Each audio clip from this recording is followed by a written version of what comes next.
Book 2. High on a throne of royal state, which far outshone the wealth of Ormus and of Ind, or where the gorgeous East with richest hand showers on her kings barbaric pearl and gold, Satan exalted sat, by merit raised to that bad eminence, and from despair thus high uplifted beyond hope, aspires beyond thus high, insatiate to pursue vain war with heaven, and by success untaught his proud imaginations thus displayed. Powers and dominions, deities of heaven, for since no deep within her gulf can hold immortal vigor, though oppressed and fallen, I give not heaven for lost.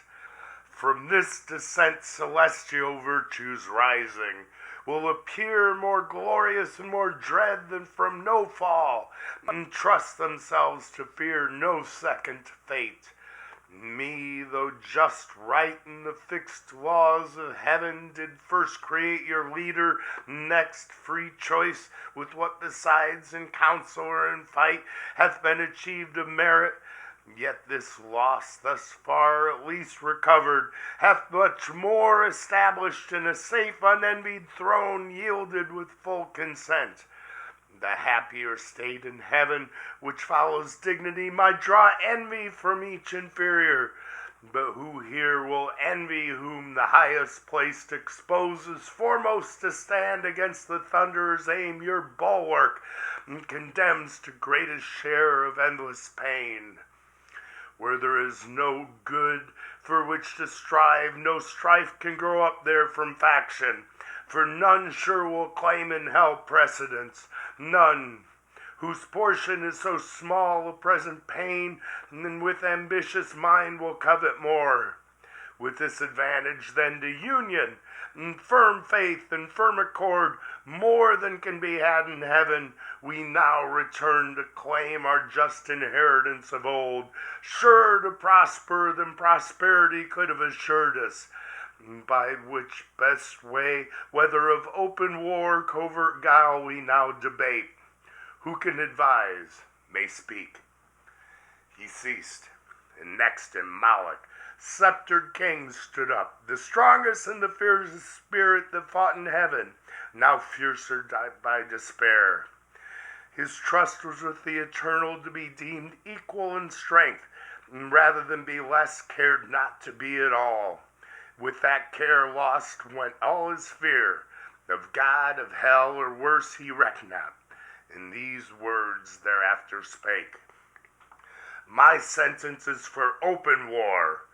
Of wiles more unexpert I boast not. Let them those contrive who need, or when they need, not now. For while they sit contriving, show the rest millions that stand in arms, and longing wait the signal to ascend, sit lingering here heaven's fugitives, and for their dwelling place accept this dark opprobrious den of shame, this prison of his tyranny who reigns by our delay. No, let us rather choose, armed with hell flames and fury all at once, o'er heaven's high towers to force resistless way, turning our tortures into horrid arms against the torturer, when to meet the noise of his almighty engine he shall hear infernal thunder, and for lightning see black fire and horror shot with equal rage among his angels, and in his throne itself mixed with Tartarian sulfur and strange fire, his own invented torments. But perhaps the way seems difficult and steep to scale with upright wing against a higher foe. Let such bethink them, if the sleepy drench of the forgetful lake benumb not still, that in our proper motion we ascend up to our native seat. Descent and fall to us is adverse. Who but felt of late when the fierce foe hung on our broken rear, insulting and pursued us through the deep, with a compulsion and laborious flight we sunk thus low? The ascension is easy then. The event is feared. Should we again provoke our stronger, some worse way his wrath may find to our destruction. If there be in hell fear to be worse destroyed, what can be worse than to dwell here, driven out from bliss, condemned in this abhorred deep to utter woe, where pain of unextinguishable fire must exercise us without hope of end, the vassals of his anger, when the scourge inexorably and the torturing ire calls us to penance. More destroyed than thus, we should be quite abolished and expire. What fear we then? What doubt we to incense his utmost ire, which to the height and rage will either quite consume us and reduce to nothing this essential, happier far than miserable to have eternal being. And if our substance be indeed divine and cannot cease to be, we are at worst on this side nothing. And by proof we feel our power sufficient to disturb his heaven, and with perpetual inroads to alarm, though inaccessible, his fatal throne, which if not victory is yet revenge. He ended frowning, and his look denounced desperate revenge, and battle dangerous to less than gods. On the other side uprose Belial, an act more graceful and humane. A fairer person lost not heaven. He seemed for dignity composed and high exploit, but all was false and hollow, though his tongue dropped manna, and could make the worse appear the better reason, to perplex and dash maturest counsels, for his thoughts were low, deviced industrious, and in nobler deeds timorous and slothful. Yet he pleased the ear, and with persuasive accents thus began. I should be much for open war, O peers, as not behind in hate, if what was urged main reason to persuade immediate war did not dissuade me most, and seemed to cast ominous conjecture on the whole success, when he who most excels in fact of arms, in what he counsels and what excels mistrustful, grounds his courage on despair and utter dissolution, as the scope of all his aim after some dire revenge. First, what revenge?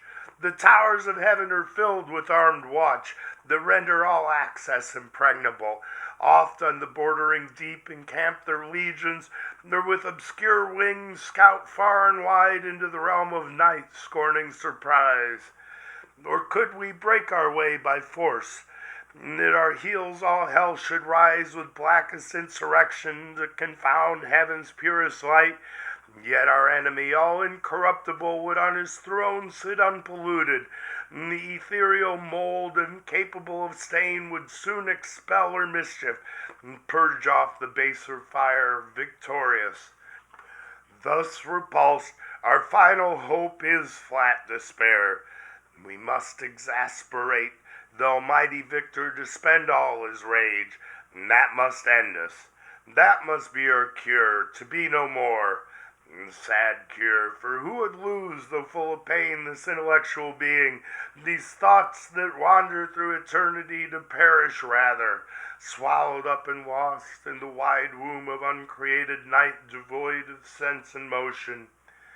And who knows, lest this be good, whether our angry foe can give it, or will ever.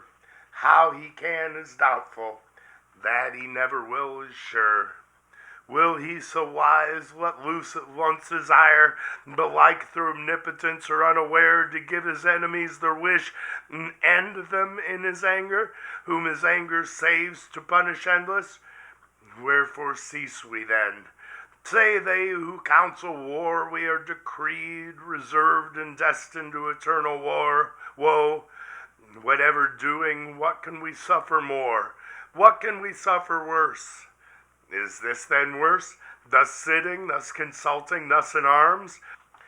What when we fled amain, pursued and struck with heaven's afflicting thunder, and besought the deep to shelter us? This hell then seemed a refuge from those wounds. Or when we lay chained in the burning lake? That sure was worse. What if the breath that kindled those grim fires awake should blow them into sevenfold rage and plunge us in the flames, and from above should intermit its vengeance, arm again his right hand to plague us?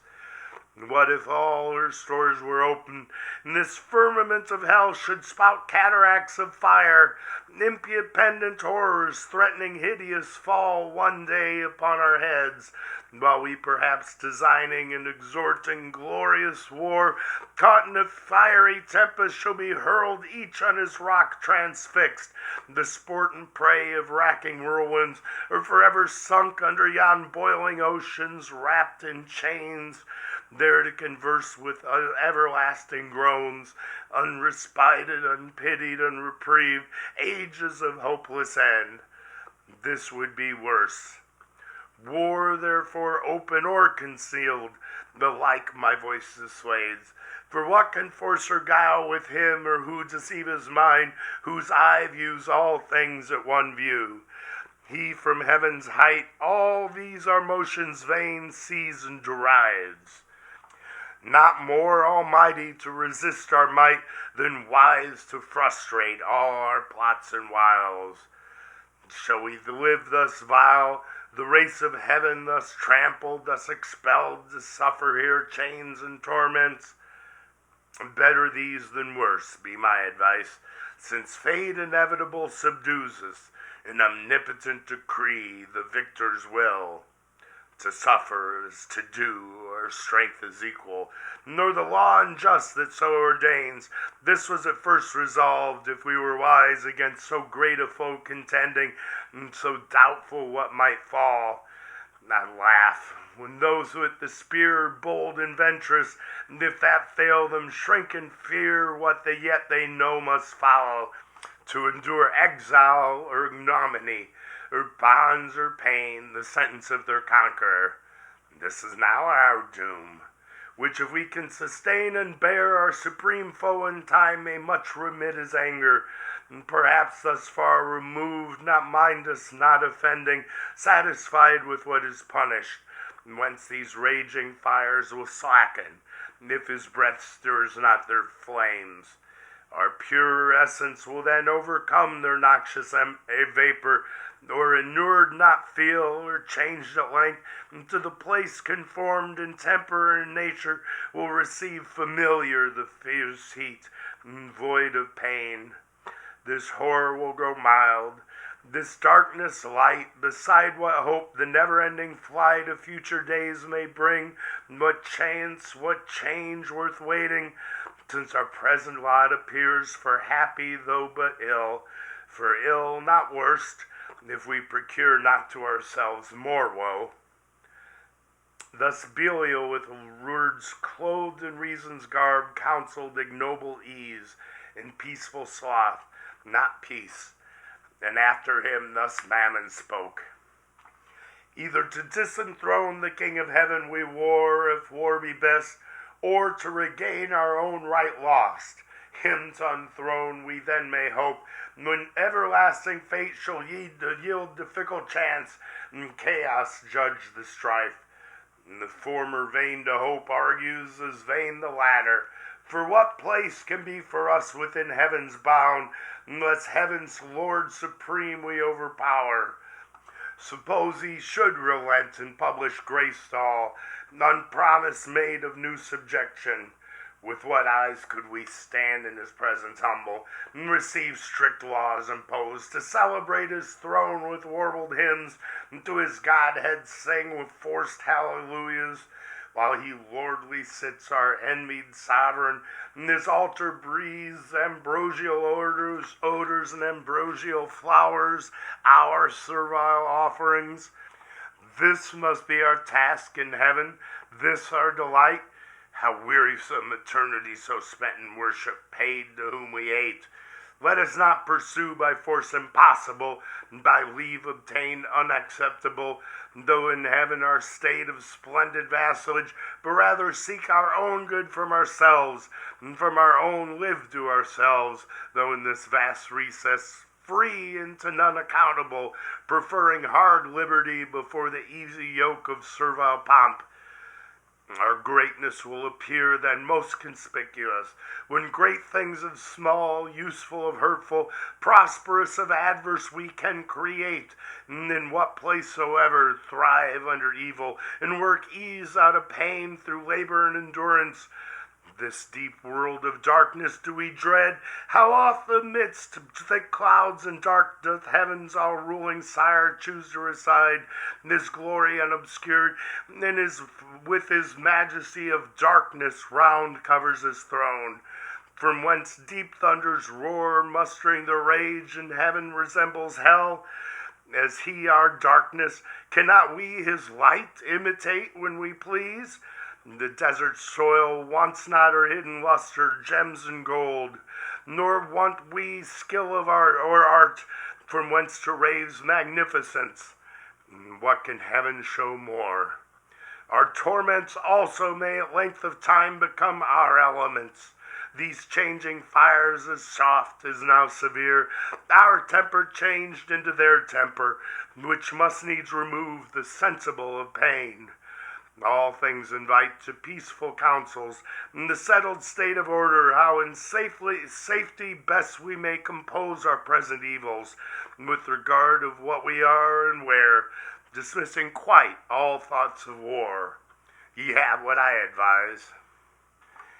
He scarce had finished, when such murmur filled the assembly, as when hollow rocks retain the sound of blustering winds, which all night long had roused the sea.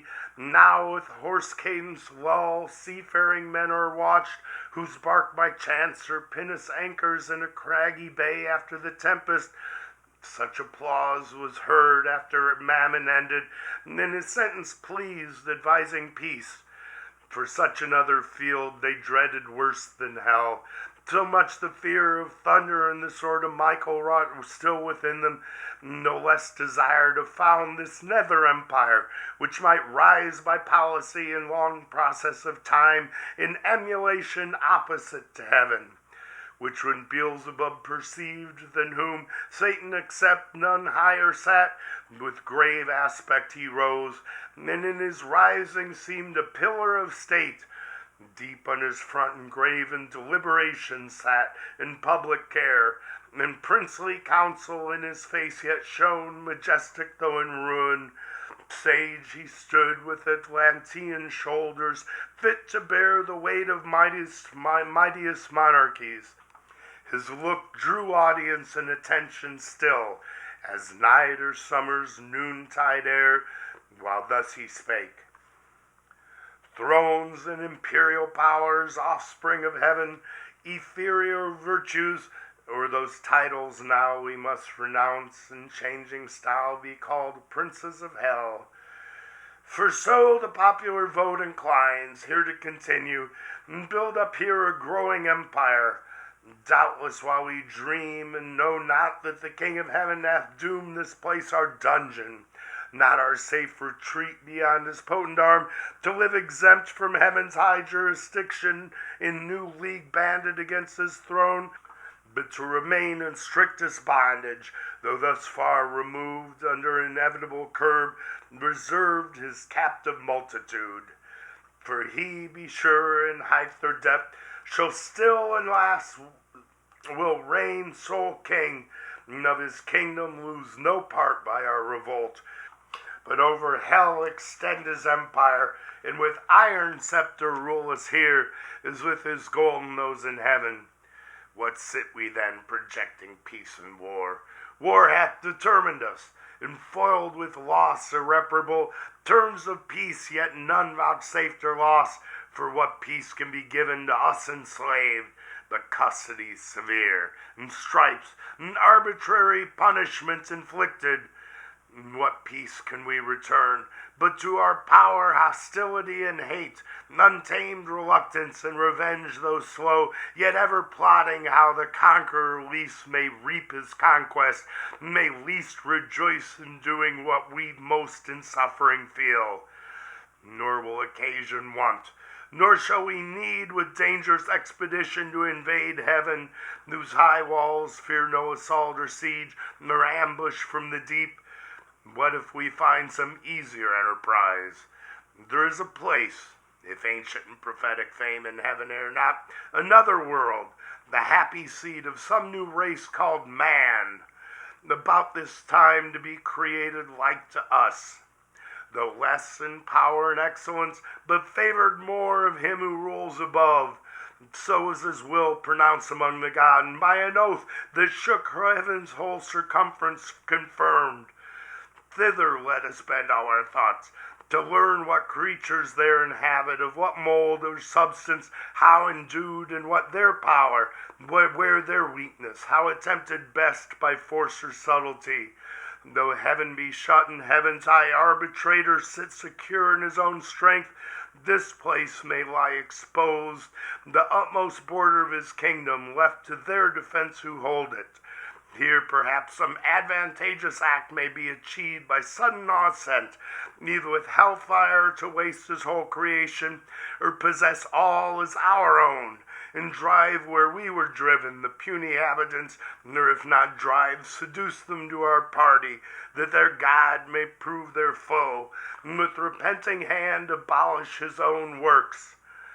This would for surpass common revenge, and interrupt his joy in our confusion, and our joy upraise in his disturbance, while his darling sons hurled headlong to partake with us, shall curse their frail original and faded bliss, faded so soon.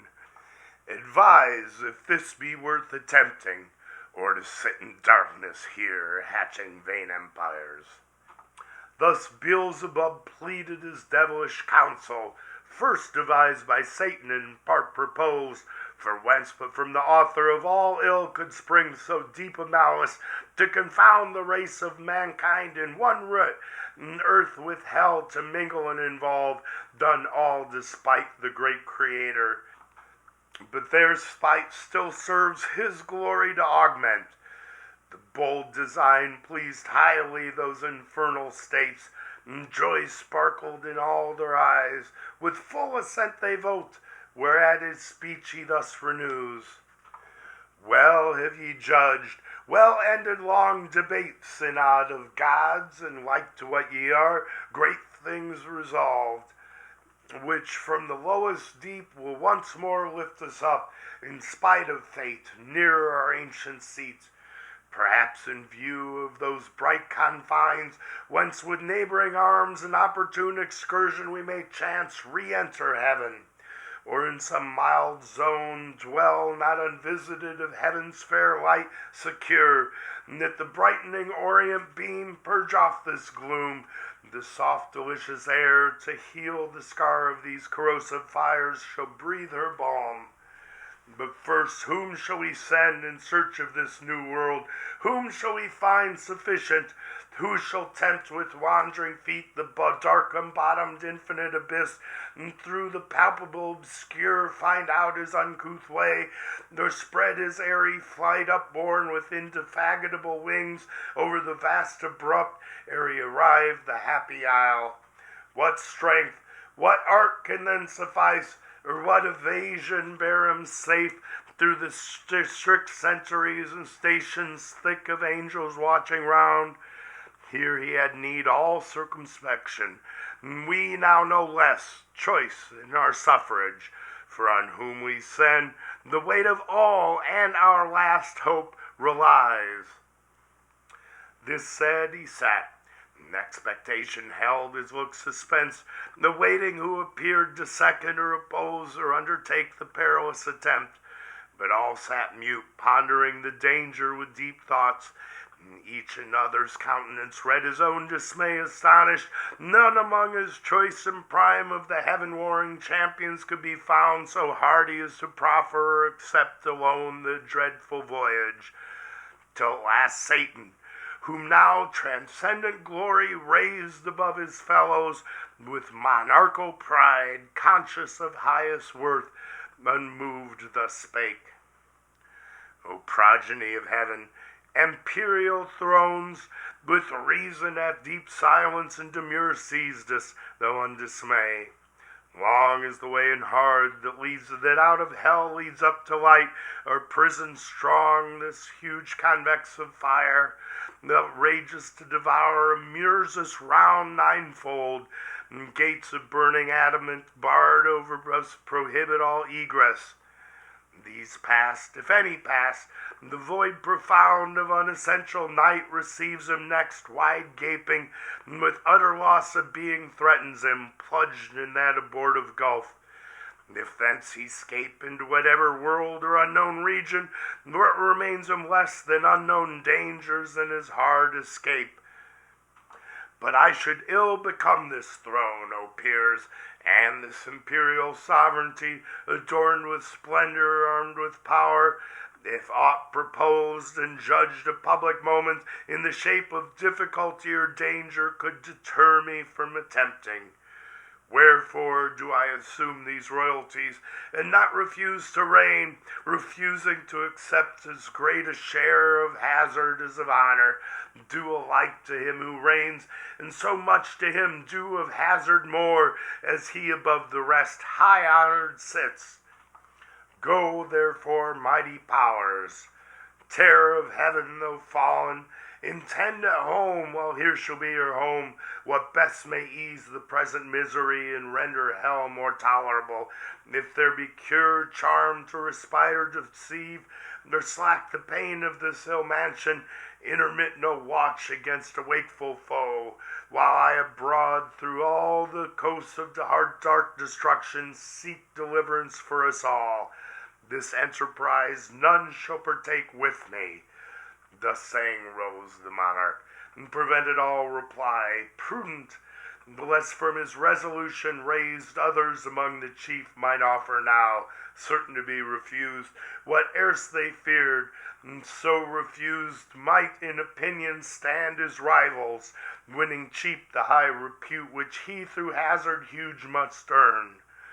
But they dreaded not more the adventure than his voice forbidding, and then at once with him they rose. Their rising all at once was as the sound of thunder heard remote. Towards him they bend with awful reverence prone, and as a god extol him equal to the highest in heaven. Nor failed they to express how much they praised, that for the general safety he despised his own. For neither do the spirits damned lose all their virtue, lest bad men should boast their specious deeds on earth, which glory excites, their close ambition varnished over with zeal. Thus they their doubtful consultations dark ended, rejoicing in their matchless chief. As when from mountain tops the dusky clouds ascending, while the north wind sleeps, o'erspread heaven's cheerful face, the lowering element scowls o'er the darkened landscape, snow or shower. If chance the radiant sun with farewell sweet extend his evening beam, the fields revive, the birds their notes renew, and bleating herds attest their joy, the hill and valley rings. No shame to men, devil with devil damned, firm concord holds. Men only disagree of creatures rational, though under hope of heavenly grace, God proclaiming peace, yet live in hatred, enmity, and strife among themselves, and levy cruel wars, wasting the earth each other to destroy. As if, which might induce us to accord, man had not hellish foes, and now besides, the day and night for his destruction wait. The Stygian council thus dissolved, and forth in order came forth the grand infernal peers. Midst came their mighty paramount, and seemed alone the antagonist of heaven, nor less than hell's dread emperor with pomp supreme, and godlike imitated state. Him round a globe of fiery seraphim, enclosed with bright emblazonry and horrent arms. Then of their session ended, they bid cry with trumpets regal sound the great result. Toward the four winds four speedy cherubim put to their mouths the sounding alchemy of herald's voice explained. The hollow abyss heard far and wide, and all the hosts of hell with deafening shout returned them loud acclaim. Thence more at ease their minds, and somewhat raised by false presumptuous hope, the ranged powers disband. In wandering, each a several way pursues, his inclination or sad choice leads him perplexed, where he might likeliest find truce to his restless thoughts, and entertain the irksome hours, till this great chief return. Part on the plain, or in the air sublime, upon the wing, or in swift race contend, as on the Olympian games of Pythian fields, part curb their fiery steeds, or shun the goal with rapid wheels, their fronted brigands form. As when to warn proud cities war appears waged in the troubled sky, and armies rush to battle in the clouds, before each van prick forth the airy knights and couch their spears with thickest legions close, with feats of arms from either end of heaven the welkin burns. Others with vast Typhoean rage more fell rend up both rocks and hills, and ride the air in whirlwind. Hell scarce holds the wild uproar, as when Alcides, from Achalia crowned with conquest, felt the envenomed robe, and tore through pain up by the roots the Salian pines, and Lycus from the top of Etna threw into the Eubobic sea. Others, more mild, retreated in a silent valley, sing with notes angelical to many a harp their own heroic deeds and hapless fall by doom of battle, and complain that fate's free virtue should enthrall to force or chance. Their song was partial, but the harmony, what could it less when immortal spirits sing?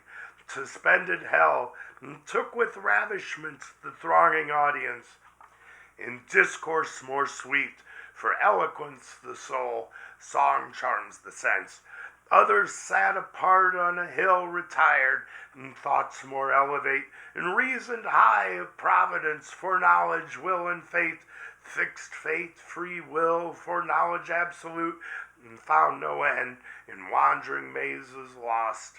Of good and evil much they argued then, of happiness and final misery, passion and apathy, and glory and shame, vain wisdom all, and false philosophy, yet with a pleasing sorcery could charm pain for a while, or anguish, or excite fallacious hope, or arm the abjured breast with stubborn patience as with triple steel.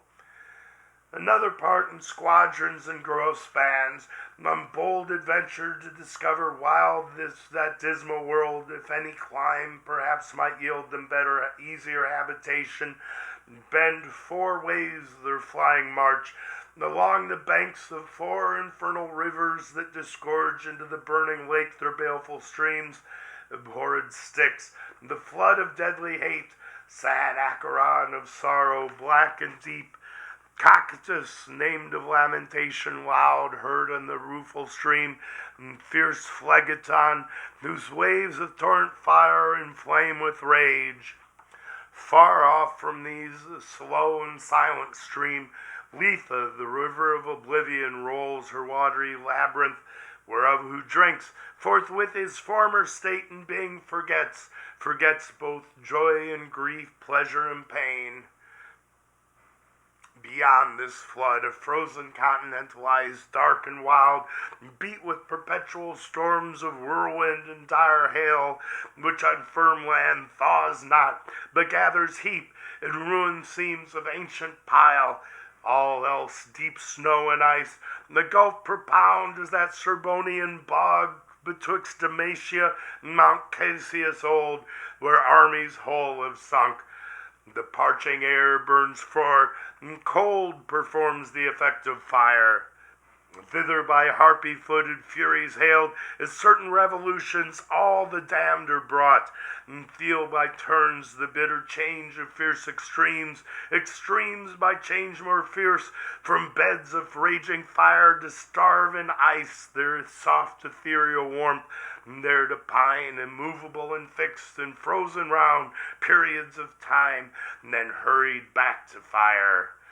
They ferry over this Lethean sound both to and fro, their sorrow to augment, and wish and struggle as they pass to reach the tempting stream, with one small drop to lose in sweet forgetfulness all pain and woe, all in a moment, and so near the brink. But fate withstands, and to oppose the attempt, Medusa with Gorgonian terror guards the ford, and of itself the water flies, all taste of living white, as once it fled the lip of Tantalus. Thus roving on, in confused march forlorn, the adventurous bands with shuddering horror pale, and eyes aghast, viewed first their lamentable lot, and found no rest. Through many a dark and dreary vale they passed, many a region dolorous, over many a frozen, many a fiery Alp, rocks, caves, lakes, fens, bogs, dens, and shades of death, a universe of death, which God by curse created evil, for evil only good. Where all life dies, death lives, and nature breeds, perverse, all monstrous, all prodigious things, abominable, unutterable, and worse than fables yet of feigned or fear conceived, gorgons and hydras and chimeras dire. Meanwhile, the adversary of God and man, Satan, with thoughts inflamed of highest design, puts on swift wings, and towards the gates of hell explores his solitary flight. Sometimes he scours the right-hand coast, sometimes the left, now shaves with level wing the deep, then soars up to the fiery concave towering high. As when far off at sea a fleet descried hangs in the clouds by equinoctial wind, close sailing from Bengala, or the isles from Ternate to Dora, whence merchants bring their spicy drugs, they on the trading flood through the wide Ethiopian to the Cape ply, stemming nightly toward the pole. So seemed far off the flying fiend. At last appear hell bounds, high reaching to the horrid roof, and thrice threefold the gates.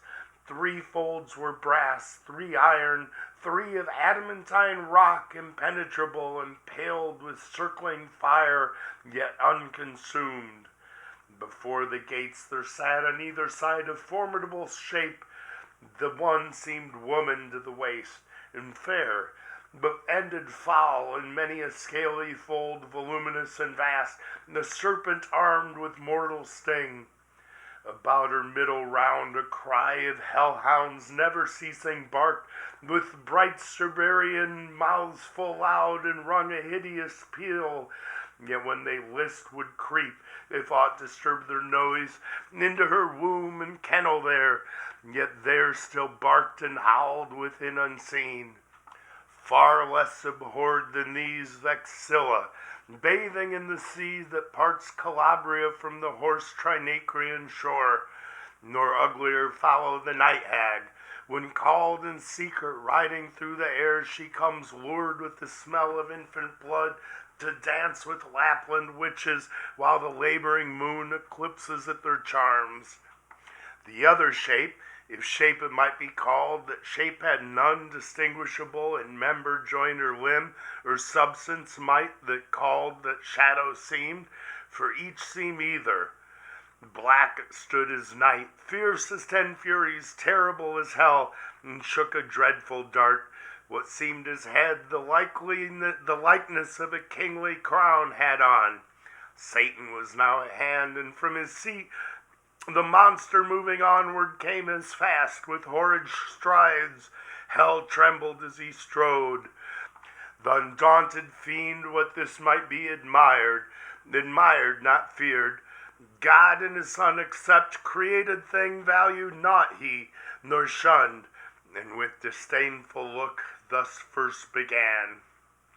Whence and what art thou, execrable shape, that darest those grim and terrible advance thy miscreated front to thwart my way to yonder gates? Through them I mean to pass, that be assured, without the leave asked of thee. Retire, taste thy folly, and learn by proof, hell-born, not to contend with spirits of heaven. To whom the goblin full of wrath replied, Art thou that traitor angel? Art thou he who first broke peace in heaven and faith, till then unbroken, and in proud rebellious arms drew after him the third part of heaven's sons, conjured against the highest, for which both thou and they, outcast from God, are here condemned to waste eternal days in woe and pain? And reckons thou thyself with spirits of heaven, hell doomed, and breathes defiance here and scorn, where I reign king, and to enrage thee more, thy king and lord? Back to thy punishment, false fugitive, and to thy speed add wings, lest with a whip of scorpions I pursue thy lingering, nor with one stroke of this dart strange horror seize thee, pangs unfelt before. So spake the grisly terror, and in shape so speaking and so threatening grew tenfold more dreadful than deformed. On the other side, incensed with indignation, Satan stood unterrified, like a comet burned that fires the length of Ophiuchus, huge in the Arctic sky, and from his horrid hair shakes pestilence and war. Each at his head leveled his deadly aim, and their fatal hands no second stroke intend. And with such a frown each cast at each other as when two black crowds with heaven's artillery fraught came rattling on over the Caspian, then stand front to front, hovering a space to winds the signal blow to join their dark encounter in midair. So frowned the mighty combatants that hell grew darker at their frown, so matched they stood. For never but once more was either like to meet so great a foe. Now great deeds had been achieved where all hell had rung, had not the snaky sorceress that sat fast by hell gate and kept the fatal key risen, and with hideous outcry rushed between. O Father, what intends thy hand, she cried, against thy only son? What fury, O son, possesses thee to bend that mortal dart against thy father's head? Knowest for whom? For he who sits above and laughs the while at thee ordained as drudge to execute whate'er his wrath, which he called justice, bids, his wrath which one day will destroy ye both. She spake, and at her words the hellish pest forbore. Then these to her Satan returned. So strange thy outcry, and thy words so strange thou interposest, that my sudden hand prevented spares to tell thee yet by deeds what it intends. Till first I know of thee, what thing thou art, thou double-formed, and why in this infernal vale first met thou call'st me father, and that phantasm call'st my son. I know thee not, nor ever saw till now sight more detestable than him in thee. To whom thus the portress of Hellgate replied, Hast thou forgot me then? And do I seem now in thine eye so foul, once deemed so fair in heaven, when at the assembly and in sight of all the seraphim with thee combined in bold conspiracy against heaven's king? All the sudden miserable pain surprised thee, dim thine eyes and dizzy swung in darkness, while thy head flames thick and fast threw forth, till on the left side opening wide, likest to thee in shape and countenance bright, then shining heavenly fair, a goddess armed, out of thy head I sprung. Amazement seized all the host of heaven. Back they recoiled afraid at first, and called me sin, and for a sign portentous held me.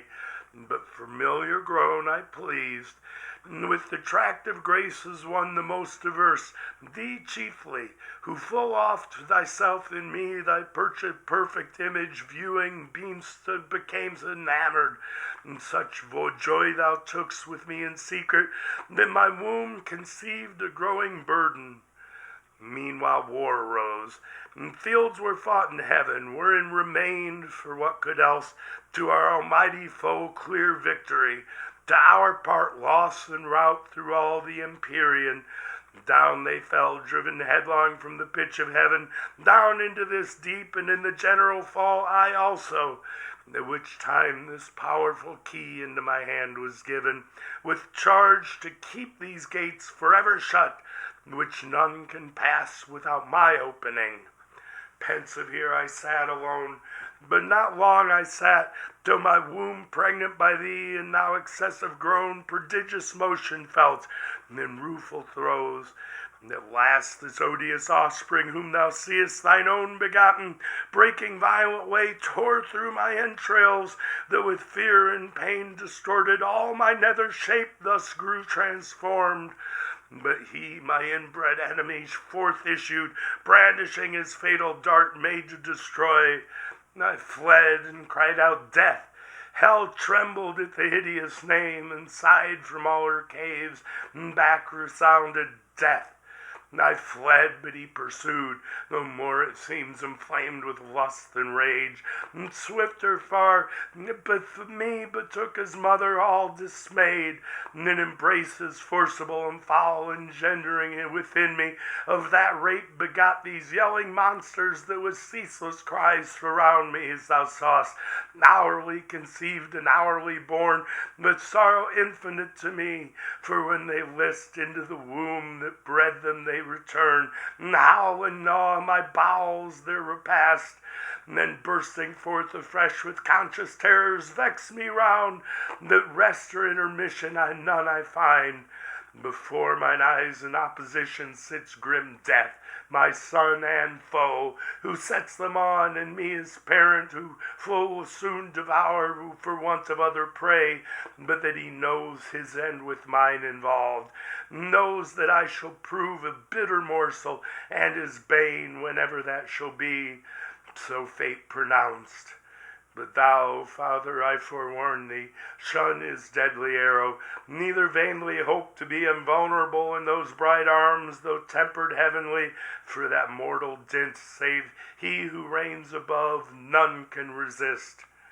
As she finished, and the subtle fiend his lore soon learned, now milder, and thus answered smooth, Dear daughter, since thou claim'st me for thy sire, and my fair son here show'st me the dear pledge of dalliance had with thee in heaven, and joys then sweet, now sad to mention, through dire change befallen us, unforeseen, unthought of, no, I come no enemy, but to set free from out this dark and dismal house of pain both him and thee, and all the heavenly host of spirits that in our just pretenses armed fell with us from on high. From them I go, this uncouth errand soul, and one for all myself expose, with lonely steps to tread the unfounded deep, and through the void immense to search with wandering quest a place foretold should be, and by concurrent signs ere now created vast and round, a place of bliss in the purlieus of heaven, and therein placed a race of upstart creatures to supply perhaps our vacant room, though more removed, lest heaven surcharged with potent multitude might hap to move new broils. Be this, or aught more than this, more secret now designed, I haste to know, and this once known shall soon return, and bring ye to the place where thou and death shall dwell at ease, and up and down unseen wing silently the buxom air, embalmed with odors. There ye shall be fed and filled immeasurably, all things shall be your prey. He ceased, for both seemed highly pleased, and death grinned horrible, a ghastly smile, to hear his famine should be filled, and blessed his maw destined to that good hour. No less rejoiced his mother bad, and thus bespake her sire. The key of this infernal pit by due and by command of heaven's all-powerful King I keep, by him forbidden to unlock these adamantine gates. Against all force death stands ready to interpose his dart, fearless to be o'ermatched by living might. But what owe I to his commands above, who hates me, and hath hither thrust me down into this gloom of Tartars profound, to sit in hateful office here confined, inhabitant of heaven and heavenly born, here in perpetual agony and pain, with terrors and with clamors compass round below mine own brood, that on my bowels feed. Thou art my Father, thou my author, thou my being gavest me. Whom shall I obey but thee? Whom follow? Thou wilt bring me soon to that new world of light and bliss, among the gods who live at ease, where I shall reign at thy right hand voluptuous, as beseems thy daughter and thy darling, without end. Thus saying, from her side the fatal key, sad instrument of all our woes, she took, and towards the gates rolling her bestial train, forthwith the huge portcullis high up drew, which but herself not all the Stygian powers could once have moved. Then in the keyhole turns the intricate wards, and every bolt and bar of massy iron or solid rock with ease unfastens. Up on a sudden opening fly with impetuous recoil and jarring sound the infernal doors, and on their hinges great harsh thunder, that the lowest bottom shook of Erebus. She opened, but to shut excelled her power. The gates wide open stood, that with extended wings a bannered host under spread ensigns marching might pass through, with horse and chariot ranked in loose array. Till wide they stood, and like a furnace mouth cast forth redounding smoke and ruddy flame. Before their eyes in sudden view appear the secrets of the hoary deep, the dark illimitable ocean without bound, without dimension, where length, breadth, and height, and time and place are lost, where eldest night and chaos, ancestors of nature, hold eternal anarchy, amidst the noise of eternal wars, and by confusion stand. For hot, cold, moist, and dry, for champions fierce strive here for mastery, and to battle bring their embryon atoms. They around the flag of each is fashioned, in their several clans, light-armed or heavy, sharp, smooth, swift or slow, swarm populous, unnumbered as the sands of Barca or Cyrene's torrid soil, levied aside with warring winds, and poise their lighter wings. To whom these most adhere, he rules a moment. Chaos umpire sits, and by decision more embroils the fray by which he reigns. Next him high arbiter chance governs all. Into this wild abyss the womb of nature, and perhaps her grave, of neither sea nor shore nor air nor fire, but all these and their pregnant causes mixed confusedly, in which thus must ever fight, unless the Almighty Maker them ordain as dark materials to create more worlds. Into this wild abyss the wary fiend stood at the brink of hell, and looked awhile, pondering his voyage, for no narrow frith he had to cross. Nor was his ear less peeled with sounds loud and ruinous, to compare great things with small, than when Bellona storms, with all her battering engines bent to raise some capital city, nor less than if this frame of heaven were falling, and these elements in mutiny had from her axle torn the steadfast earth. At last his sail-broad vans he spreads for flight, and in the surging smoke uplifts, spurns the ground, thence many a league is in a cloudy chair ascending, rides audacious, but that seat soon falling meets a vast vacuity. All unawares, fluttering his pennon's vein, plumb down he drops 10,000 fathom deep. Into this hour down had been falling, had not by ill chance the strong rebuff of some tumultuous cloud, instinct with fire and nitre, hurried him as many miles aloft. That fury stayed, quenched in a boggy Syrtis, neither sea nor good dry land, nigh foundering on he fares, treading the crude consistence, half on foot, half flying. Behoves him now both oar and sail.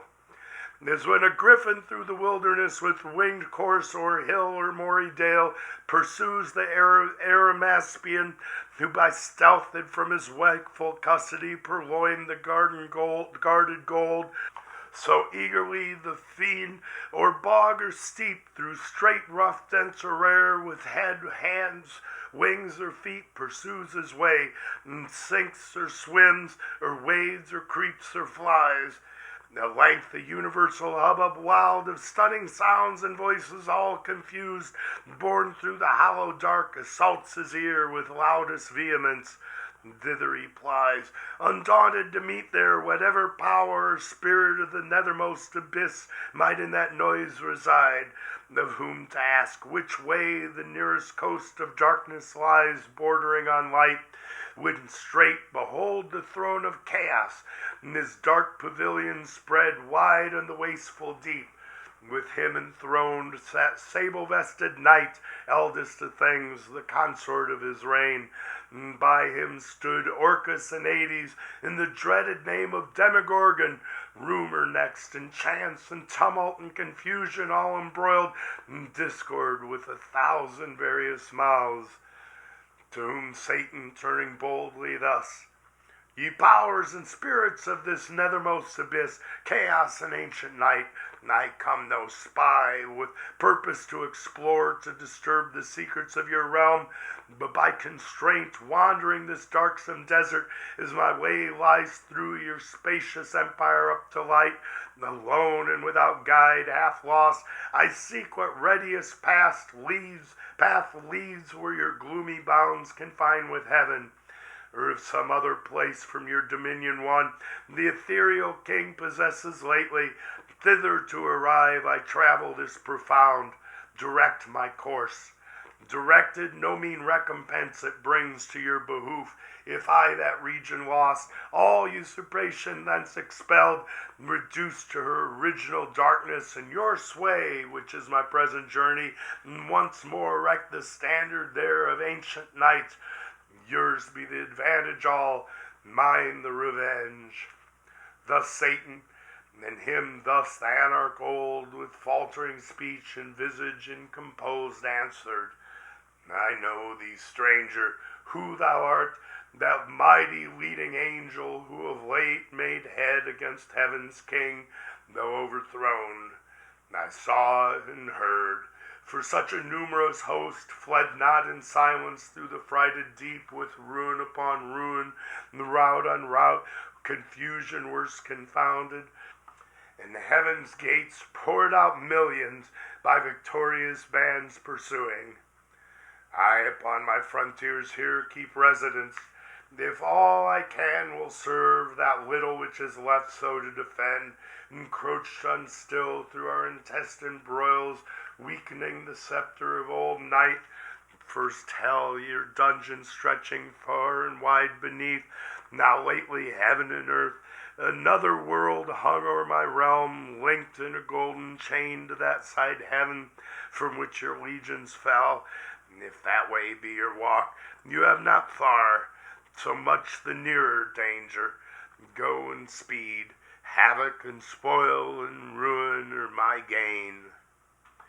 He ceased, and Satan stayed not to reply, but glad now that his sea should find a shore, with fresh alacrity and force renewed, springs upward like a pyramid of fire into the wild expanse, and through the shock of fighting elements on all sides round, environed wins his way, harder beset and more endangered than when Argo passed through Bosporus betwixt the jostling rocks, or when Ulysses on the larboard shunned Charybdis and the other whirlpool steered. So he, with difficulty and labor hard, moved on, with difficulty and labor he. But he once passed, soon after when men fell, strange alteration, sin and death amain, following his track, such was the will of heaven, paved after him a broad and beaten way over the dark abyss, whose broiling gulf tamely endured a bridge of wondrous length from hell continued, reaching the utmost orb of this frail world, by which spirits perverse with easy intercourse pass to and fro to tempt or punish mortals, except whom God and his good angels guard by special grace. But now at last the sacred influence of light appears, and from the walls of heaven shoots far into the bosom of dim night a glimmering dawn. Here nature first begins her farthest verge, and chaos to retire as from her outmost works a broken foe, with tumult less and with less hostile din, that Satan with less toil now with ease wafts on the calmer way by dubious light, and like a weather-beaten vessel holds gladly the port, though shrouds and tackle torn. Nor in the emptier waste resembling air weighs as spreads wings the leisure to behold far off the imperial heaven, and extended wide in circuit undetermined square around, with opal towers and battlements adorned of living sapphire, once his native seat.